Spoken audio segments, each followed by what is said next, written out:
Do you know what the clutch is? Clutch. What's clutch? The clutch transmits and cuts engine power to the wheel. When the engine power is transmitted to the wheel starts rotating.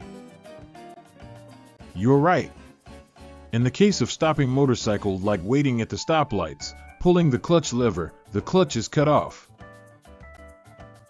What will happen if you don't pull the clutch lever?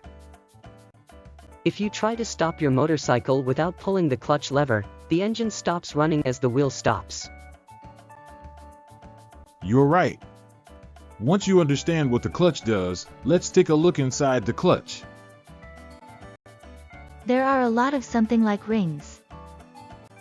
Exactly. Take a closer look.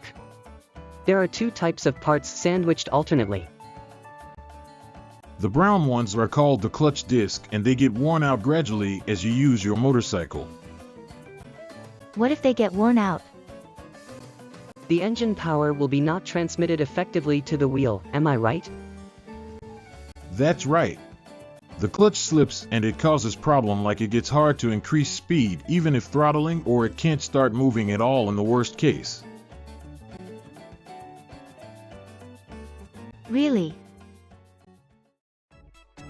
In order to avoid these situations, you need to check your clutch regularly.